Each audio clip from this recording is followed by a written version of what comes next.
justamente en busca de este objetivo de tratar de homologar criterios en algunos puntos importantes. Entonces, la primera pregunta es para los maestros: ¿cómo debemos de reportar? ¿En número, por campo o solo por apreciación? Definiendo los rangos numéricos para ello. Por ejemplo, en materia de células, que es el tema que nos tiene aquí reunidos: ausencia, escasas, moderadas y abundantes. Vamos a darle la palabra al maestro Vicente para que nos dé su punto de vista. Ok, entonces, comentario breve y lo vamos pasando.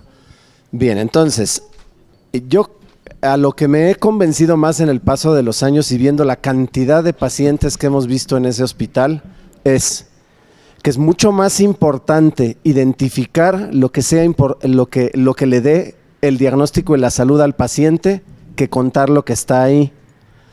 La otra, que encontrarse una célula de los tubos renales en un campo microscópico de 40 aumentos es algo. Encontrarse 3 es mucho. En cambio, encontrar 80 células del epitelio plano estratificado no significa nada. Entonces, no es una respuesta sencilla, lo tenemos que poner en orden. Yo espero que, por ejemplo, en la siguiente edición de la guía pudiéramos orientarles más, porque de cada una de las partículas, decir poco o mucho va a depender de lo que significa. Y la otra, una respuesta genérica. Para lo que no exista una correlación clínica o una tabla que diga de tal número a tal número es salud y tal número en adelante es enfermedad o alteración o cambio, no tiene sentido informarlo. Adelante, doctor Luis. Bueno, ¿Hola? ¿Se escucha? Estoy básicamente de acuerdo con el doctor, por supuesto. Y es cierto, yo también creo que lo que interesa es si esa célula que estamos viendo tiene un valor diagnóstico o tiene una correlación clínica. Por eso hay células que pueden estar en gran cantidad y no significa absolutamente nada. O sea que digamos que hay 10 o 20 o 30 equivale a decir que una mujer está un poquito embarazada. Entonces, hay casos, sí, puntuales, donde es importante, como por ejemplo, bueno, eso que yo les comentaba de la cistitis glandular. Es muy importante que en ese caso, por ejemplo, haya un gran número. Nunca vamos a decir el número porque no interesa, pero sí informar, en este caso, que hay una gran cantidad de células, porque eso hace al diagnóstico, digamos, de la patología. Y si encuentro 1 o 2 no tienen ningún significado clínico.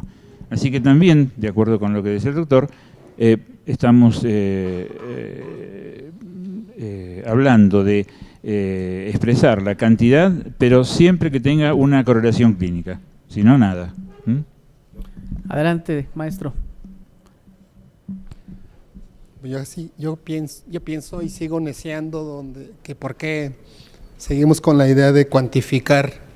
En algunos casos sí es importante, pero en las otras es la cualificación lo que nos da la importancia diagnóstica, ¿no? Y aquí el doctor lo dejó muy claro. No importa el número, sino cómo están, ¿no? Entonces hay dos tipos de cosas en esta pregunta. Si vamos a cuantificar, lo lógico es que no haya urotelio, no haya renal y no haya basales de la uretra. Entonces, cualquier hallazgo a partir de eso, que el valor de referencia sería 0, cualquier valor de ahí en adelante indica patología. Entonces, nuestro valor de referencia para urotelio y para lo tubular renal debería de ser 0. Y de ahí empiezas a cuantificar en la magnitud de qué tan grave es. Pues sí, lo comentó el maestro Vicente. Una ya te habla de gravedad. Y a partir de ahí la exfoliación que se está llevando te hablaría de la magnitud del daño o la magnitud del estímulo que estaba originando ese proceso. Entonces, si vamos a cuantificar, sería tal vez para tener una idea de la magnitud del estímulo que está originando la exfoliación, nada más. Y ahí que habría que, yo pienso que ponerse de acuerdo en ese sentido. En la parte de la uretra distal escamosa, ahí lo único que en mi juicio tendríamos que ver es el estrato intermedio y el superficial en ciertas condiciones. Es fisiológico. Hacia abajo habría mucho que ver la parte clínica, como lo comenta el doctor y el maestro. ¿Cuál es la correlación clínica y por qué tiene muchas parabasales y por qué tiene muchas basales? Y en ese contexto hablar de la patología, porque es cierto, entre más veas este tipo de células, el estímulo es mucho más severo. Por ejemplo, en una mujer 22 años y que tenga una cantidad altísima de células parabasales y basales de la uretra escamosa, hablaría de una alteración y habría que evaluar su eje, hipotálamo, gónodas, ¿no?